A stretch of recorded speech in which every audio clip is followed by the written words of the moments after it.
लूकस भी था, जो अपने म्यूजिक को बड़े शहर तक ले जाने की चाह रखता था। पर तभी वहाँ एक गाड़ी आकर कुछ पैम्फलेट बांटती है, जिसमें लिखा था कि एक बहुत जरूरी काम है जिसके बदले में बहुत सारे पैसे दिए जाएंगे। जिसे पढ़ के लूकस कहता है कि ये काम मेरे जैसे म्यूजिशियन के लिए नहीं बना है। लेकिन तभी एक बच्चा आकर लूकस को बताता है कि उसके अंकल की तबीयत बहुत खराब है, इसलिए लूकस को वहाँ से जाना पड़ता है। और लूकस के जाते ही उस गाड़ी में से एक लड़की बाहर आती है, जिसका नाम क्लीना था, जिसके पिता कभी इस गांव के राजा थे, लेकिन वो एक भयानक जंगल में लगी आग में मारे गए। और क्लीना अपनी माँ के साथ एक बड़े शहर में रहने के लिए चली गई। और क्लीना का कहना था कि थोड़े ही समय में उसकी माँ ने भी इस दुनिया को अलविदा कह दिया था। पर गांव वाले ये जानना चाहते थे कि अब क्लीना वापस यहाँ किस लिए आई है। तो क्लीना उनसे कहती है कि मैं तुम लोगों को इतना पैसा दूंगी कि तुम्हें काम करने की जरूरत ही नहीं पड़ेगी, लेकिन तुम्हें मेरा एक काम करना होगा। तुम्हें डार्क माउंटेन के दूसरी तरफ वाले मैजिक फॉरेस्ट में मेरे लिए एक पेड़ ढूंढना होगा। लेकिन ये सुन के गाँव वाले घबरा जाते हैं। उनका मानना था कि उस फॉरेस्ट में इविल स्पिरिट्स रहती है, इसलिए क्लीना का ये काम करने के लिए कोई तैयार नहीं होता। और वही फॉरेस्ट में माफका एक बिग कैट के बच्चे को ट्रैप में से छुड़ाती है और उसे अपनी हीलिंग पावर से ठीक कर देती है। प्यारी माफका का दिल बहुत साफ था, उसने आज तक किसी का बुरा नहीं किया था। और वहाँ लूकस के अंकल का इलाज करने वाली वैद उसे बताती है कि उन पर मेरी जड़ी बूटियों का असर नहीं हो रहा है, उनके लिए तुम्हें शहर से दवाई लानी होगी। पर ये दवाइयाँ बहुत महंगी थी, तो लूकस बिना कुछ सोचे अपना गुल्लक तोड़ देता है और उसके अंकल उसे ऐसा करने से रोकते हैं। वो कहते हैं कि अब मेरी उम्र हो गई है, मुझ पे पैसा जाया मत करो। पर लूकस उनकी एक भी बात नहीं सुनता। लेकिन अभी भी बेचारे लूकस के पास उन दवाइयों को खरीदने के लिए पैसे कम थे। फिर उसे उस पैम्फलेट की याद आती है और वो पैसे कमाने निकल पड़ता है और सीधा क्लीना के पास पहुंच जाता है, जो कि अभी भी इसी गांव में अपने पुराने मेंशन में रुकी हुई थी। और उसके साथ उसके 3 नमूने चेले भी थे। वो लूकस से कहती है कि तुम मुझे इस लीफ वाली ट्री ढूंढ के दो, इसके बदले में मैं तुम्हें बहुत पैसे दूंगी, पर ये तुम्हें डार्क माउंटेन के दूसरी तरफ वाले फॉरेस्ट में मिलेगा। ये सुन के बेचारा लूकस भी घबरा जाता है, पर उसके पास इसके अलावा और कोई ऑप्शन नहीं था। और वहीं दूसरी तरफ हम डार्क माउंटेन के फॉरेस्ट वाले गार्डियन फ्लैश और अलग तरह के जीवों को देखते हैं। यानी कि इस फॉरेस्ट में सच में कुछ खास बात थी। ये एक जादुई जंगल था और मावका भी इनमें से एक थी, जहाँ लैश इन्हें बताता है कि आज रात जंगल की शक्तिशाली स्पिरिट्स एक नए गार्डियन को चुनेगी, क्योंकि अब मैं इन शक्तियों को संभालने के लिए बूढ़ा हो चुका हूँ। ये मेरे लिए काफी ज्यादा है। ये सुन के सब में ये बातें होने लगती है कि अगला गार्डियन कौन बनेगा। तो मावका कहती है कि हम में से कोई भी बन सकता है, जिस पर टीना मावका का मजाक बनाती है।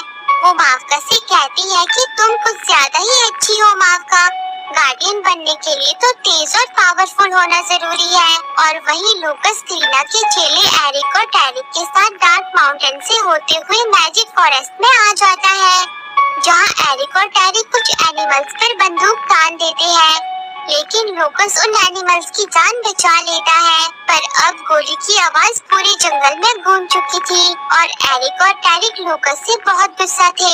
वो लूकस को अलग जाके ट्री को ढूंढने को कहते हैं और बेचारी मावका बड़ी मुश्किल से घबराए हुए जानवरों को शांत करके उनकी जान बचाती है और पूछती है कि तुम्हें इतना ज्यादा किसने डरा दिया। जिनसे उसे पता चलता है कि इंसान यहाँ आ गए हैं, तो मावका अकेले ही स्पोकी के साथ उन्हें रोकने चल देती है, क्योंकि वो सबको दिखाना चाहती थी कि मैं उतनी भी अच्छी नहीं हूँ जितनी की दिखती हूँ। और वही लूकस भी अपनी पूरी जी जान से उस लीफ की खोज में लगा हुआ था, जहाँ मावका उसे डराने के लिए देश बदल के पहुँच जाती है। पर जब वो लूकस की बांसुरी की आवाज सुनती है तो उसका रोम रोम जगमगा जाता है। पर स्पोकी अपना काम अच्छे से करता है और स्पोकी की हरकतों से घबरा के लूकस बेहोश हो जाता है। और तभी वहाँ हश की एंट्री होती है, जिसकी लूकस को देख के सिट्टी पिट्टी गुल हो जाती है। पर जब लूकस होश में आता है तो वो मावका की खूबसूरती देखकर हैरान था। वो मावका से कहता है कि मुझे मेरे अंकल की जान बचानी है, जिसके लिए मुझे इस लीफ वाले ट्री को ढूंढना होगा। और लूकस स्पोकी को खाने के लिए एक स्वादिष्ट सी चीज भी देता है, जिससे स्पोकी काफी खुश हो जाता है। और वहीं दूसरी तरफ एरिक और टैरिक भी उस पेड़ की तलाश कर रहे थे, जहाँ जंगल की कुछ शरारती स्पिरिट्स उनकी बैंड बजा देती है और उन्हें वहाँ से भागना पड़ता है। और वहाँ हर्ष लूकस पर हमला बोल देता है, क्योंकि मैजिक फॉरेस्ट में रहने वाले जीव इंसानों को अपना दुश्मन समझते थे। और वहाँ हर्ष लूकस पर हमला कर देता है, क्योंकि मैजिक फॉरेस्ट में रहने वाले जीव इंसानों को अपना दुश्मन समझते थे। पर फिर मावका के कहने पर वो रुक जाता है और मावका लूकस से कहती है कि मैं तुम्हारे अंकल को ठीक करने के लिए दवा दे सकती हूँ, तुम्हें उस पेड़ को ढूंढने की जरूरत नहीं है।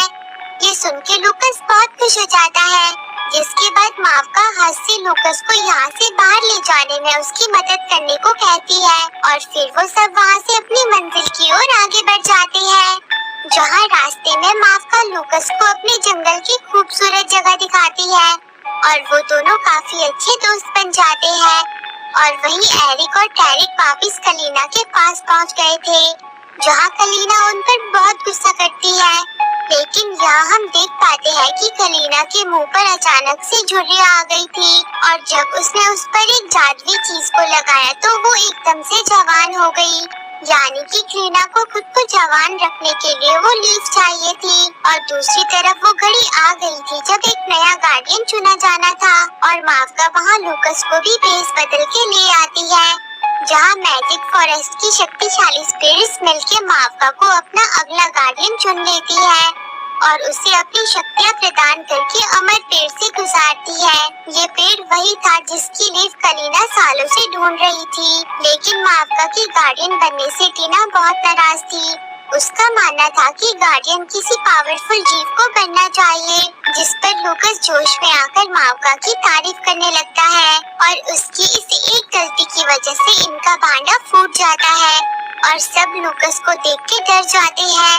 पर तभी मावका किसी तरह चुपके से लूकस को वहाँ से भगा देती है और उसे अंकल के लिए दवा देकर बिग कैट की मदद से मैजिक फॉरेस्ट से सुरक्षित बाहर भेजती है। पर बेचारे लूकस की बांसुरी वहीं गिर के टूट गई थी, जिसे मावका अपनी पावर से ठीक कर देती है। और वहाँ कलीना लूकस को उसके घर लौटते हुए देख लेती है, क्योंकि वो उसके आने का बेसब्री से इंतजार कर रही थी। वो जल्दी से अपने चमचे फ्रो को लूकस के घर जाके उस पर नजर रखने को कहती है, जहाँ लूकस मावका की दी हुई दवा अपने अंकल को पिला देता है और उसके थोड़ी ही देर बाद अंकल बिल्कुल ठीक हो जाते हैं, जैसे कि उन्हें कभी कुछ हुआ ही नहीं था। और जैसे ही लूकस और अंकल घर से बाहर जाते हैं तो फ्रो मावका की दी हुई लीफ को चुरा के कलीना के पास आ जाता है, जो कि वही लीफ थी जिसे कलीना ढूंढ रही थी। और साथ ही फ्रो लूकस के घर से मैजिक फॉरेस्ट का नक्शा भी चुरा लाया था, लेकिन लूकस के बिना कोई नहीं जानता था कि नक्शे में मैजिक फॉरेस्ट तक जाने का रास्ता कहाँ पर है।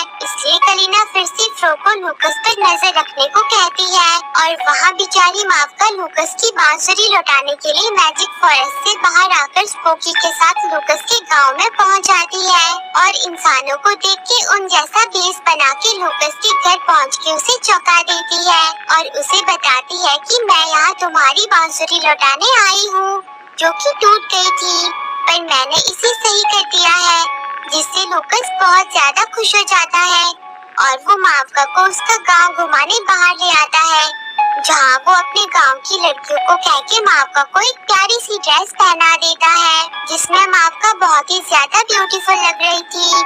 और लूकस मावका को उसका बनाया हुआ लॉकेट भी पहना देता है और फिर वो दोनों खूब मजे करते हैं। साथ ही स्पोकी भी गांव के लजीज खाने का लुत्फ उठाता है और लूकस मावका के लिए अपनी बांसुरी से एक प्यारी सी धुन बजाने लगता है, जिसे सुन के मावका खो जाती है और उसे पता ही नहीं चलता कि कब वो अपने असली रूप में आ गई। लेकिन अब उसे देखकर सभी डर जाते हैं और कलीना के चमचे मावका को पकड़ लेते हैं और लूकस को बेहोश कर देते हैं। जिसके बाद कलीना सभी लोगों से कहती है कि मेरे पिता को भी इन्हीं स्पिरिट्स ने जला के मार डाला था, इसलिए हम इसे भी मार डालेंगे। पर तभी स्पोकी मावका को छुड़ा देता है और मैजिक फॉरेस्ट के पुराने गार्डियन लैश वहां आके मावका को सुरक्षित वहां से ले जाते हैं। लेकिन लूकस का दिया हुआ लॉकेट मावका से गिर गया था, जो कि कलीना को मिल जाता है और वही लैश और मावका वापिस अपने जंगल में पहुंच जाते हैं, जहां मावका लैश से पूछती है कि आपने मुझे कैसे ढूंढा। तो लैश बताता है कि हर्ष ने मुझे लूकस के बारे में सब बता दिया था। आज तुमने भी वही गलती की है जो कभी मैंने की थी। मैंने भी एक इंसान पर विश्वास किया था, उसने मेरे सामने गिड़गिड़ा के मुझसे अपनी बेटी की जान बचाने के लिए सोर्स ऑफ लाइफ मांगा था, पर फिर वो अपनी पूरी सेना के साथ उसे दोबारा पाने पहुंच गया। तब मुझे मैजिक फॉरेस्ट की रक्षा करने के लिए उन सबको आग के हवाले करना पड़ा था और तब से हमने इंसानों से अपने सारे रिश्ते तोड़ के उनका मैजिक फॉरेस्ट में आने का रास्ता बंद कर दिया था। ये सुन के मावका बहुत उदास हो जाती है और वो समझ जाती है कि वो बच्ची कलीना ही है। और वहीं दूसरी तरफ कलीना ने मावका का लॉकेट अपने चेहरे को पहना के लूकस से मैजिक फॉरेस्ट जाने के रास्ते का पता लगा लिया था और लूकस को वहीं बंद करके उसे मरने के लिए छोड़ दिया था। और उसने लूकस के अंकल से भी झूठ बोला कि लूकस को डीमंस उठाकर ले गए हैं। जिसके बाद वो सारे गाँव वालों से कहती है कि इससे पहले वो सब डीमन हम पे हमला करे, हम वहाँ जाकर उनका जंगल जला देंगे। और भोले भाले लोग भी उसकी बातों में आ जाते हैं और बेचारा लूकस खुद को कलीना की काल कोठरी से निकालने की कोशिश कर रहा था, जहाँ उसका डॉगी उसे ढूंढते हुए आ जाता है, जिसे लूकस मदद लाने को भेज देता है। और वहीं अब मैजिक फॉरेस्ट के सभी जीव इंसानों का सामना करने के लिए तैयार थे, पर मावका उनसे कहती है कि पहले मुझे जाके इस सिचुएशन को हैंडल करने दो। मावका अपनी शक्तियों से कलीना और बाकी लोगों को रोक देती है और कलीना से कहती है कि बहुत समय पहले हमारी जादुई सोर्स ऑफ लाइफ की वजह से तुम्हारी जान बची थी। जिस पर कलीना कहती है कि हाँ तुम ठीक कर रही हो, पर वो राजा की बेटी नहीं वाइफ थी। उन्होंने मुझे जवान रखने के लिए झूठ बोल के उसे लाया था और अब मुझे इंटायर सोर्स ऑफ लाइफ चाहिए ताकि मैं खूबसूरत के साथ साथ अमीर बन सकूं। और कलीना मावका से झूठ बोलती है कि तुम्हारे प्यारे लूकस ने तुम्हें धोखा दिया है, उसी ने हमें यहाँ आने का रास्ता बताया और वो मुझसे पैसे लेकर चला गया। ये सुन के बेचारी मावका टूट जाती है, उसे लूकस पर बहुत विश्वास था और आज ये सब जो भी हुआ था उसके पीछे कहीं न कहीं मावका के इंसान पर विश्वास करने की वजह थी, जिस वजह से अब मावका कलीना का सामना भी नहीं कर पाती और इंसानों और मैजिक फॉरेस्ट के जीवों के बीच लड़ाई शुरू हो जाती है। और तभी लूकस का डॉगी भी वहाँ आ जाता है, जो गलती से एक टहनी के नीचे फंस गया था, जिसे स्पोकी और हर्ष बचा लेते हैं। तब डॉगी उन्हें लूकस की मदद के लिए अपने साथ ले आता है, जहाँ वो मिलके लूकस को काल कोठरी से बाहर निकाल देते हैं। पर दूसरी तरफ अब हालात काबू से बाहर हो गए थे और दिल टूटने की वजह से मावका भी अपनी जादुई शक्तियों का इस्तेमाल नहीं कर पा रही थी। तब मावका अग्नि स्पिरिट की मदद मांगती है, पर इसका इस्तेमाल करने से मावका की जान भी जा सकती थी। लेकिन मावका अपने बारे में न सोच के अपने फॉरेस्ट को बचाने का डिसाइड करती है, जिससे वो एक खतरनाक स्पिरिट में बदल जाती है और उसके गुस्से की चपेट में इंसानों के साथ साथ उसके अपने साथी भी आने लगते हैं। पर जब लूकस ये सब होते हुए देखता है तो वो मावका को पुकार के उसे रोकने की कोशिश करता है, पर मावका तक उसकी आवाज पहुंच ही नहीं पा रही थी। और हर्ष लूकस से कहता है कि मावका तुम्हारे शब्दों को समझ नहीं पा रही। ये सुन के लूकस को अपनी बांसुरी की याद आती है और जैसे ही वो बांसुरी बजाता है तो मावका धीरे धीरे शांत होने लगती है और अब इंसान और स्पिरिट सब साथ मिलके मावका के लिए गाना गाते हैं, जिससे मावका लूकस की गोद में आ गिरती है और वो उसकी प्यार की ताकत से फिर से ठीक हो जाती है। जिसके बाद मावका लूकस को भी अपनी तरह एक मैजिक सोल में बदल देती है और आज एक बार फिर से मावका और लूकस की वजह से इंसान